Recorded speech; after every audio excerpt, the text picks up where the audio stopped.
there's a massive amount of work that you need to do. But I agree on the point on complacency. You cannot be complacent on this, especially if you're processing a large volume of data. So if a CEO or a company were to comply with the fundamental principles and other features of this act, they can be assured that they will be able to do cross-border collaboration with international partners. They must also understand that data protection laws, unlike other laws, can have external consequences.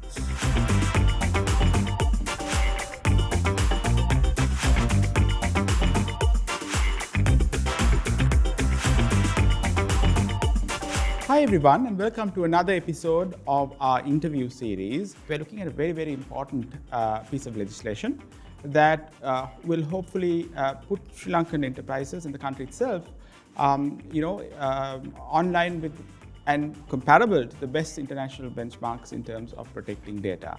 And that will give us hopefully a competitive edge in a very competitive international market under very trying circumstances. So I'm truly delighted to welcome three eminent personalities who are involved in this whole process to join us to discuss the new Data Protection Act under the CEO perspectives that we have. Jayantha Fernando is a General Counsel at ICTA, and more importantly, he's chairman of the drafting committee of Sri Lanka's Data Protection Act. Welcome, Jayantha. Thank you. Then I have Arittha Wikramanayake, President Partner of Heritage Partners, and also a former Director General of the Securities and Exchange Commission. Welcome, Arittha. Thank you for having me. And last but not least, Shenuka Jayalath is Manager Regulatory Affairs at the group level at Dialogue Axiata PLC. Welcome, Shenuka. And you also member of the drafting committee as well, yes. I'm going to start with you, Arittha. I'm going to ask a very simple question. CEOs, boards dislike new regulations because it requires additional, effort in terms of compliance and refining processes. So what value would a Data Protection Act bring to an enterprise and B, the country? Yeah, I think every CEO today, if it's worth its salt, should understand that data protection laws are here to stay. You're right. People generally tend to dislike regulation, usually because they don't understand the purpose of regulation. They think that it's imposed on them through an external party. But so far as data protection is concerned, they need to understand that this is something that is necessary for the purpose of protecting the businesses and for being able to expand their businesses confidently in the future. They must also understand that data protection laws, unlike other laws, can have external consequences. Data, by its very nature, is something that cannot be limited to your territorial boundaries. Okay? So what I keep telling, when I talk about data protection, what I tell CEOs and others, not only CEOs, all others, is for them to try to understand the purpose of data protection, what it's meant to do, and how it can actually add value to their businesses, and to help them expand the businesses not only within Sri Lanka but outside. We'll probably go into detail as we go along, but it's something that has to be implemented from within. Absolutely. Right? Not because somebody else is telling you to do it. And if you follow that basic principle, you can actually follow the requirements in this data protection law and get value out of it. Right? We'll talk about it in detail as we go along, but that's the first message that people should understand. Absolutely. That's I think a very, very important segue into the conversation. I'm going to come to you, Jayantha, and I'm going to reference a conversation we had many years ago, where I think when GDPR was implemented, the Secretary General of the Sri Lanka Swedish Business Chamber, approached me. He was very worried that businesses that deal with the European Union, particularly those that have people's personal data, will be impacted, and they may even have to withdraw from Sri Lanka. But I think you assured him that our Data Protection Act would be not only GDPR compliant but GDPR plus, which means we are geared towards the future. So what kind of assurances can you give our CEOs and business community that we are very much in the cutting edge in terms of our new Data Protection Act? Thank you very much, Imran, for having us here and for doing this session. So let me say that yes, we maybe considered GDPR plus for a number of reasons, but to set the background in the context of the Swedish Business Council session we had years ago, the lack of a data protection law was a significant impediment for investment.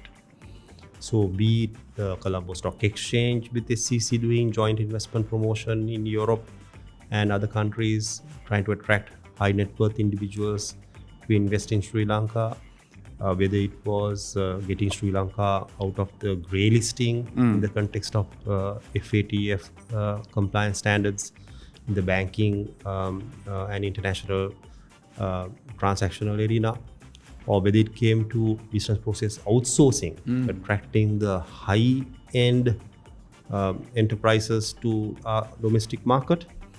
The lack of a data protection legal framework was a significant investment barrier. Absolutely. I think when I was running Sascom, we were constantly behind you to make sure we had one.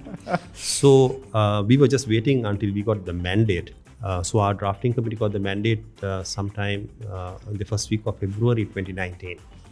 And it has been a very challenging 3 years. I'm grateful to eminent people like Dr. Wikramanayake and many others who agreed to serve in the review panel, and also to the fantastic drafting committee, one of whom was represented here, Shenuka. So we had a public-private model rather than having a pure government legal officer kind of group getting together and drafting something in closed doors. It was opened out for private sector experts, talented folks to join us. And many young specialists in this subject area volunteered their time, and we are grateful to many companies who volunteered through their HR processes to give us resources who added value. Now, this law also went through 7 rounds of public consultations and close to 30-odd written submissions. So, in that process, what we gained was we opened it up for international exposure by publishing the various versions online, and we engaged the European Commission. We engaged the Council of Europe Data Protection Working Data Protection Committee (TPD), which manages the only international convention on data protection, the Convention 108, the Council of Europe Convention 108. So it is in that context that I need to emphasize that all those international partners engaged with our committee, gave their inputs, and we went through multiple rounds of vetting in collaboration with European Commission and Council of Europe. With that, we made sure that we included the minimum standards under GDPR and went a little bit further in terms of bringing in something that you are going to ask us later, setting up internal governance frameworks, which I think Shenuka and others will explain in more detail, through a mechanism called the Data Protection Management Program. Now, that's why I say we have a self-regulatory framework built in while we base it on the fundamentals of GDPR and the principles around GDPR. So we have concepts like automated decision making, as well as cross-border data flows, which we will go into a little bit later.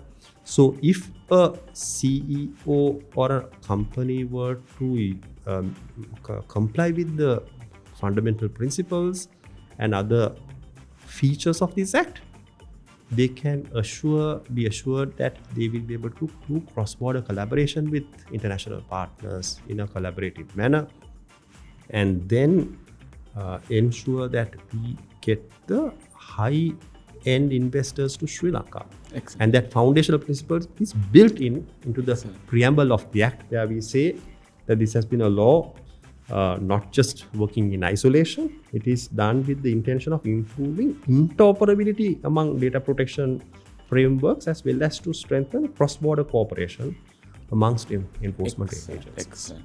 I think Thank- I want Yes, to jump. please. I want to jump in there because I think that's a very important thing that you need to note, even when you talk about the private sector and concerns they may have about this law. I'm not trying to flatter Jayantha, but this is one law that was drafted with a lot of public consultation. So much so that at times Jayantha was actually a nuisance, right? But usually regulations are done behind closed doors. Of course. This was not. Everybody had the opportunity of making comments when they needed. So there's nobody who can actually come back and say that they were taken by surprise Absolutely. or that there are provisions which are too cumbersome or costly. They could have made those comments at that point of time. And I think it's very important that that fact be acknowledged at this Very stage. good. I think that's very important to understand. And I have seen so many of those drafts going up and down, and people commenting. So I really can't understand if anybody has not feels aggrieved. But I'm going to come to you, Shenuka, and you're one of the talented private sector practitioners on the committee as to quote Jayantha. But you have one of the most difficult jobs, right? Dialogue Axiata has a lot of our data. I mean, I think everybody is somehow connected to Dialogue in terms of data or personal conversation. You have a big job ahead of you, right? And I completely disagree with Jayantha that that we should give a 18-month grace period, which started in March, which is rapidly running. And I felt we should have just started with 6 months, but I think we are trying to accommodate as many people under the very difficult circumstances. I agree with you on that. Right, the longer you give our people to comply, right, the more they wait for the last minute to try to implement Absolutely. it. I think I had this discussion with you. I think that time period should have been shorter. I agree with because you people are now completely, yeah. complacent and they Absolutely. think that it will never come to operation. Absolutely. And complacency is what I want to talk to you about, Shenuka, because this is a process. You can't just wake up one day and say, we're going to comply with the Data Protection Act. This is a long process. You have to do your stress testing. You have to make sure that you refine your processes and create a lot of awareness. But my question to you is, what are the key things you can do quickly now to get started? Because the act has been passed now almost several months now.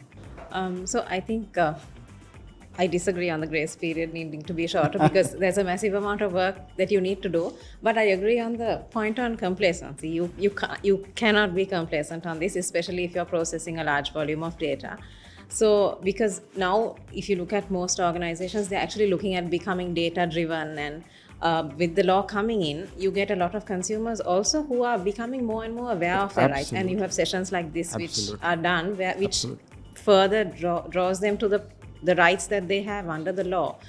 So it's important that you focus on the ethical use of the data and set in place mechanisms within your organization. So, and I love that your first question was also about CEOs and how they would find it cumbersome, because data protection is not something that one single unit within a company can just run. It can't be a bunch of lawyers screaming, there is a law, there is a law. It has to be a dashboard item. It has to be a CEO KPI where it's driven from the top, because it's a culture change. Actually, it should be a board KPI as well. Yes, absolutely. It's a culture change. Like you look at the journey we took on confidential information a couple of years back, it's now second nature to us. We would never sign a contract without a confidentiality clause.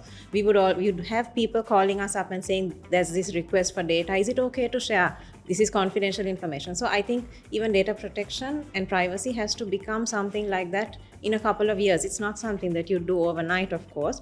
But one key thing that companies need to do is it has to flow from the top. The responsibility to the importance placed upon implementing these systems. So I think during this grace period, one of the key things a company could do is assess what you have currently. Look at your data flows, where it's coming from, what you're doing with it. Are you keeping more than you need to keep? Are you collecting more than you need to collect? So go along the principles in the Act. That can be your guide, and actually assess where you are. Then you need to also use this time to set in place your team.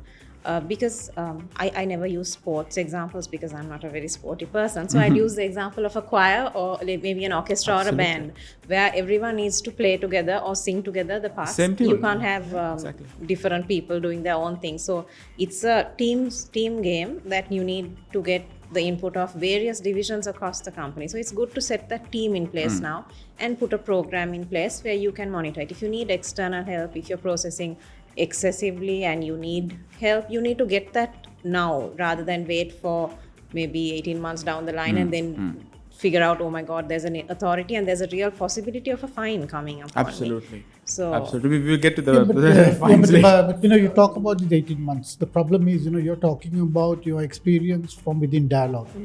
You all probably do realize the urgency of it because you're probably there and you keep sounding that message. But I can tell you one thing, with the experience that I've had, and I deal with a lot of clients who deal with data, I don't think they've actually even woken up to the fact that they must get a program in place. Because they see that 18 months and they think that they can still wait for somebody else to do it. And I will tell you what they will do. They will copy somebody else's template. Absolutely. Right? Absolutely. You have to understand, again, I keep telling you, you must be pragmatic. You must understand the way our people work. Right? They will take the shortest possible route. A lot of them still, and I think that's a message that you must bear in mind, a lot of them still don't understand what this whole thing is about. They know that there is a law, that they know that they got to put in certain controls. Right?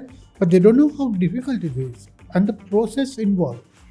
Right? So don't judge the rest of the market by dialogue. Absolutely. Right? Agreed. The ground situation, let me tell you, is completely different. They've not even begun to look at the problem. They will copy somebody else's template. Right? That will be a disaster so because the message you must can't go out copy it. that this is something you need to take seriously, and that this whole another mistake that people make is they think that this is legal compliance. It's not. It's multidisciplinary. Right? So what will happen is some lawyer will draft a set of rules, copying somebody else's template, and they will say we have a program in place. This is way beyond that.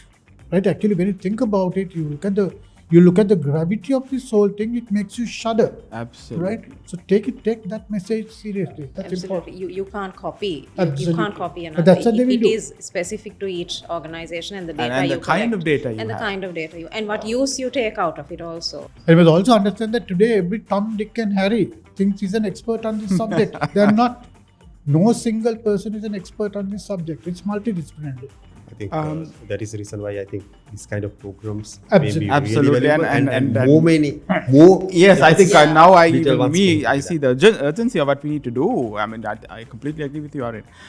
Just want to come to all of you, in a general question, and that's about accountability, right? And that's very important. And the Act, Section 12 of the Act talks about, how to set up a data protection management program.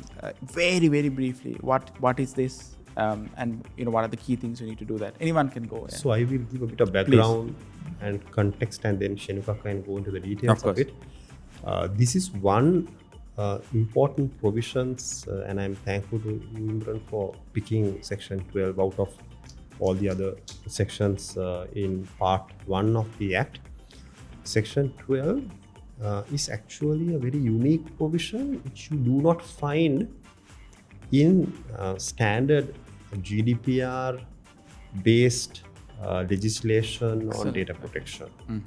This is a very unique provision which we brought in, taking into account the self-governing codes of practices based model that come from legislation in Singapore and other parts of Asia Pacific region, maybe based on the ASEAN privacy framework, right? So Section 12 builds in or creates an obligation on every entity which is deemed a controller. A controller is an entity that will determine the means and purpose of processing personal data. And we are talking of individual rights, individual data that will be protected. And such an entity that is a deemed controller is required to implement internal controls and procedures, quote unquote, data protection management program that would establish cataloging, maintaining records, and complying with the foundational principles of data protection contained in this Act, and then goes further to define the other internal control procedures, including grievance handling measures that an organization should have. So with that, I think I will ask Shenuka to go into the nuts and bolts of 12 because Please. it's very Yes. important. So basically, a data protection management program would be an end-to-end program, like Jayantha said, from the time you collect the data to, let's say, a grievance handling procedure. Right. So you'd first start off by assessing what you have. That's what I said. That's something companies can do now. You assess what you have, you see your data flows, you see where the gaps are. Then you set in place mechanisms to protect that. That would be your information security standards are absolutely important because it's impossible to have privacy without security. Security alone is possible without privacy, but not privacy without security. You have to have proper security measures in place, and you also need to have certain other let me just quickly talk about a data protection impact assessments and the privacy by design mechanisms that you can use. So impact assessments are, I think, crucial. It's something that would enable you, and the more you do it, the more you can fine tune what you need to see. So an impact assessment would essentially allow you to see the gaps in your processing activity. A particular product that you want to float, maybe you do an impact assessment, you see, okay, there are issues in these areas which we need to cover. So that and you put in the safeguards before you go live. Then privacy by design again is a very important concept because you incorporate the privacy elements into the design of, let's say, an app, for example. So you look at the Uber example, the no mask, no ride example, which I think it's like a fantastic example of privacy by design, where you get into the cab, and if you violate it, you've not worn a mask, the next time you can't go for a ride without verifying that you're wearing a mask. So you have to take a photograph and upload it onto the app. So the app doesn't use facial recognition technology, it doesn't use biometrics, it uses object identification software. So it just identifies, okay, the mask is on, and thereafter they verify you and they delete the photograph. So that's an example of how you incorporate privacy. So you don't give up on the safety concern, neither do you give up on privacy. So it's a win-win. So once you protect, of course, you need to sustain. So you need to have monitoring mechanisms, audits, and you need to have continuous training. Training is, I think, very important in a large organization or even a small organization.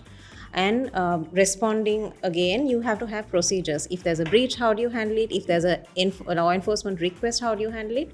So those processes have to be in place, and you need to continuously test them. You can't just put it out on paper and say, okay, we have a breach procedure. You have to have simulations and exercises so that you're well aware. Otherwise, when the breach happens, everyone will be looking for the document. So that's essentially what a data protection management program should encompass. Excellent. And the program also is a living program. Yes. Because technology is going to continue to change. Absolutely. And you need to keep monitoring that. It's not a question of having a piece of paper and saying, look, I have it, it's gone. It's a continuous process of management. Absolutely. And if I'm to add to what Shenuka said, one element that needs to be emphasized in 12 is section under section 12 subsection 2, the new regulator, which hopefully we will see sometime at least early next year. Of course. We'll talk about that later. The Data Protection Authority is required from time to time to issue guidelines on this data protection management program. So what is envisaged and something that came out in our public consultations with stakeholders is that there will be sectoral guidelines for the telco sector, banking sector, insurance, and other sectors, which would mean that there may have to be an engagement by those sectors through organized methods, either law chamber or whatnot. Right. So that they will prepare the ground, as Dr. Arittha highlighted, without waiting for the last minute, and ensure that the guidelines that the regulator brings in later is sustainable, because that is based on what these folks agreed upon between themselves in the next 18 months. Excellent. And that's something we will go into that later as well. But Shenuka, I want to come to you regarding one very, very important aspect, that is consent, right? In terms of how to process this personal data. What is the main prerequisite for consent in terms of processing data? And also, there's a graduated process, right? So you give data for a particular purpose. And one of the things that companies assume is that you can use it for anything, which drives me completely nuts. But I think you need to also make sure there is a graduated process of how much of that data can use for what purpose when it was given out. Can you elaborate on that, please? So, a common misconception about consent is that it's the only basis for processing data. So the law, if you look at it, it's very clear. So consent is one of the bases that you can use to process data. If you look at Schedule 1 very clearly sets out all the instances that you can lawfully process the data. Consent is just one of those aspects. So if you have a legal obligation to process the data, let's say you're a bank order, and yes.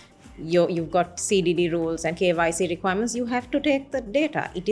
And you have a lawful reason for doing so. So similarly, if you have a legitimate interest or if it's a law enforcement request, you have to process the data. So consent is just one of the ways that you can process data. And the way this law is drafted, actually, it answers your dilemma of can they use it for everything? No, companies cannot. Gone are the days of the fine print where you find it, hidden somewhere in a document when you've suddenly consented to everything, So very specifically, the law says it has to be freely given and it has to be unambiguous and it has to be in a written declaration or an affirmative action. So even if you put it in your terms and conditions, you need to ensure that it's in a prominent place that someone can see it and know, okay, I am giving my data for this purpose. And consent, freely given, means you can't tie in and say, I will provide the service to you on the condition that you give me, you consent to me using the data for X, Y, and Z. If you need the data only to give him the service. So basically, you can give him the service without using his data for this other purpose. Then you need to do that. You can't make it conditional. So that's what the law says. And actually, Schedule 3 gives it out in great detail. So consent is only one of the grounds. And it's not, like you said, it's not like something that you can just take like across the board sort of overall consent. Absolutely. So that's one good change the law brings in. Excellent. Jayantha, I want to come to you and part 5 of the Act talks about a data protection authority. And I looked at what happened with the RTI. I think we see the importance of the RTI Commission and the smooth functioning of that commission, setting it up, running it. How important will this data protection authority be in terms of the implementation of the Act? And how urgent should we be in terms of setting it up? Actually, when it comes to the timeline for implementation of the Act, there is this 18-month to 36 months window. And it has been very clearly spelled out in Section 1 that the Data Protection Authority has to be in place by the time the law is brought into operation, between that 18 to 36 months window. So which means that all stakeholders, all CEOs of, both the assault, as Dr. Wikramanayake pointed out, from the various sectors which are involved in processing data, I think they have an obligation, a common obligation as much as the citizens do, to push the authorities concerned to establish the Data Protection Authority before the law is brought into operation. Yes. We are mindful of the budgetary constraints of course. In the context of the current economic downturn. We are mindful of the other issues that the government and the Minister of Finance will be facing at this juncture. But the impact and the importance of this authority, the new regulator, should not be underestimated. If you look at the objectives and the remit of this authority, it is pretty wide. One objective is to regulate the processing of personal data in accordance with this Act, to safeguard the privacy of data subjects from any adverse impact arising from digitization, both in public sector and private sector, to provide for mechanisms to ensure protection of personal data of data subjects engaging in digital transactions and communications, and lastly, to ensure the regulatory compliance with the provisions of this Act. So the remit is very wide. Right.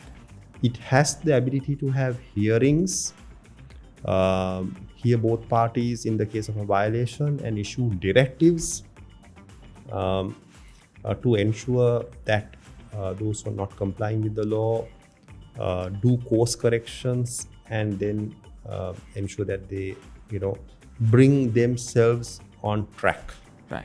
with the law.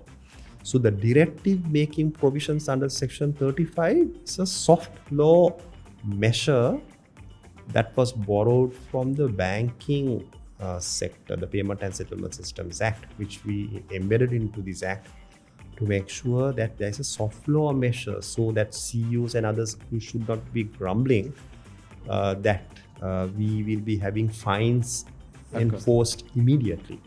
So before a fine is imposed, a directive comes into place, and if there is a violation thereafter, that one can, the regulator will, the Data Protection Authority will impose fine, taking into consideration mitigation factors under Section 39, such as the effectiveness of the data protection management program, the nature and gravity of the offense, what steps the entity has taken to rectify the damage caused to an individual, and any compensation they have already paid. All those factors will be taken into consideration before enforcing a fine. Excellent. And I think if the country, even if the government wants to reach out to the international community for help, this could be one of those projects that, I think it's a no-brainer in terms of supporting. So Exactly. I think hopefully, the authorities will pay attention to that.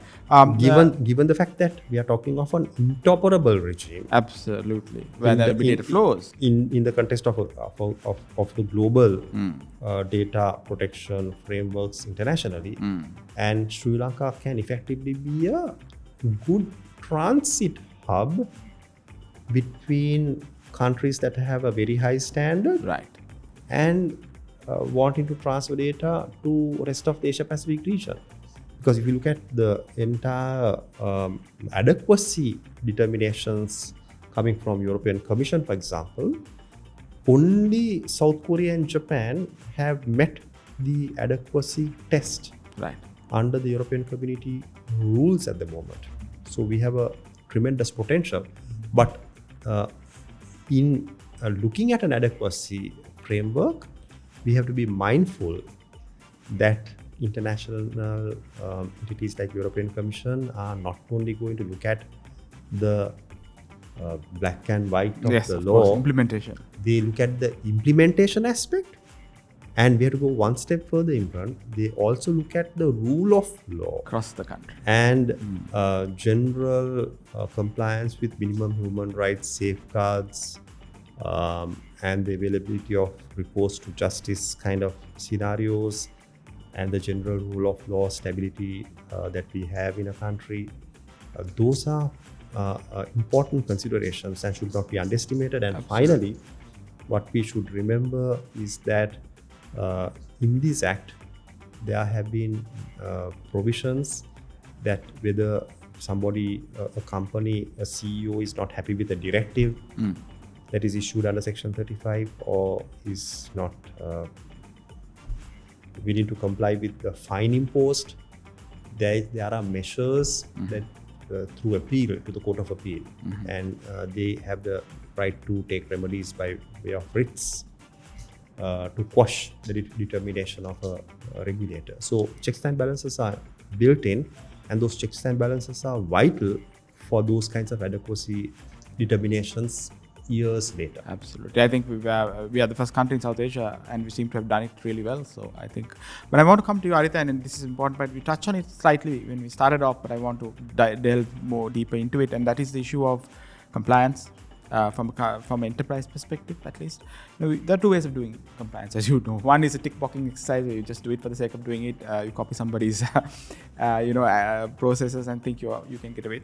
And the other one is to do it from your heart, where you realize the value of the data and value of how you create value from fully embracing something like that. A, can you get away with a tick box exercise for this act? And two, what would be the benefits of doing from your heart? Let's be realistic. I think a lot of companies will follow the first approach, which is to tick off boxes, right? Let's not discount that, and for good reason. Again, finances, right?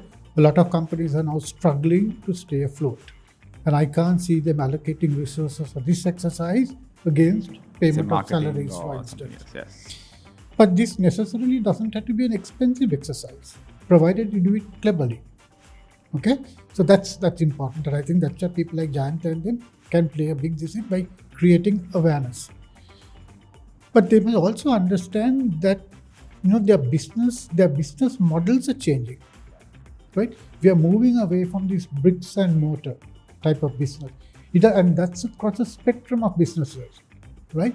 To businesses driven by data. So these laws are absolutely necessary not only for protection of the businesses, but also to create confidence amongst the public that they can, for instance, put in a credit card into the system. Our people are still very skeptical about that. So by putting in good measures in place, you're helping your business to grow. There's one other thing that the government must understand. We are now talking about developing businesses which are mostly tech related. Take the financial center, take the port city. This law is therefore essential in order to create an environment in which businesses such as that will come and locate here. Okay, so that message has to be continually pounded into the heads of CEOs, right? And that must be done soon, Jayantha. I mean, I know you do a lot of work, you create a lot of awareness, but my feeling, again, I deal with a lot of these guys, is that they still don't understand the need for that. And that's our mentality. Absolutely. If you have 18 months, I'll wait till the 17th month to do something. That's Absolutely. Absolutely. And I think it's not only the responsibility of ICTA. I think there are trade chambers, right, who Absolutely, are supposed to, absolutely. look after the you got to understand the essence of this law. Now, you talked about confidentiality agreement. I hope you don't misunderstand me. A lot of us think that signing a confidentiality agreement means you've done everything. Let me tell you one thing. Your confidentiality agreement is not worth the value of the paper you sign it on. You know that. You can't prove breach of confidence. You also can't enforce it in this country. So, I mean, I constantly get my clients sending me confidentiality notices and saying, it is okay. I don't even bother to read it. I say, go and sign the damn thing. Right? Because you can't enforce it. Right? So, it's the same thing with this data protection law. You must understand the essence of it. You must feel it. Of course. Okay? Yeah. And again, data, a lot of people don't understand how serious this is. Everything you do is now recorded somewhere and you're profiled. Okay? People don't realize this. Now, I just came back from the States. I was talking to my granddaughter about something. Her smart TV was on in the house. And that suddenly says, now I'm talking about something. He says, do you want to know about this? Right? That data is recorded somewhere. That's what you don't realize. Right? Every dirty porn site that I get on is recorded. It's going to come up in 20 years' time. And I'm going to be provided for that. That's what people don't realize. And now through this recording, the whole world knows. Exactly. No, but that's the message that needs to go in the practical implications of this law. So in terms of conveying the message, Yes. what I want to add is that one of the remits or the objectives or the powers and functions of the authority of new regulator is to build awareness. Very So good. until that is established, we are doing an interim kind of, Of course, measure. of But course. And I think, Jayantha, we also studied this in depth, right? The authority in other countries, how much of work they've done Of to course. assist businesses. Of Actually, course. Singapore is a fantastic course. example. So we are hoping that the right talent will be That's right. brought in board into the Data Protection Authority's board of directors. Excellent. And we have a 3-tier criteria in section 29 Excellent. for the selection of the board. So I Wow. hope and pray Excellent. that the Get the right government That I can't resist but jump in here. I was a regulator, so I'm telling you, right? Now that I think is crucial. Crucial for several reasons. Disappointment can't be political. exactly. Disappointment can't be a bureaucrat. You need to have a person who understands the problems, who understands the market, who has the confidence of the industry, and who will facilitate, not regulate. That's crucial. And the Director General selection process. Yeah. Here, it's actually different to other regulators and the regulatory models you find Excellent. in the Consumer Affairs Authority, SEC, and in the banking sector. We have booked in, thanks to the effort of the drafting committee and the parliamentary consultative committee inputs, a committee stage amendment was brought in to make sure that the Director General selection is done by the board based on criteria established through rules published Excellent. by the authority, and that it will be done in the cabinet paper was very clear, it would be done on competitive selection basis. Excellent. And I hope they will use the special provisions in this act to place that authority at a level where market salaries will be paid. Absolutely. And that is an area where CEOs and other lead private sector entities, Ceylon Chamber, Federation of Chambers, or other entities that are supporting this process, I would call upon them to strongly and forcefully advocate for those principles to be maintained in the next few months. Well, we're out of time. What I'm alarmed, but I'm also extremely hopeful that we have the kind of capability in terms of really implementing this data protection. We are the first country in South Asia to actually enact an act, so that gives us a unique selling point in the international market. But as Jayantha has kept emphasizing right throughout this process, right, it's not just about the act; it's about the implementation of the act that will position Sri Lanka as a leading center for data protection in this region initially, and then right around the world as well. So on behalf of the Friedrich Naumann Foundation for Freedom Sri Lanka office and also Econominex, big thank you to Jayantha, Shenuka and Arittha for joining us.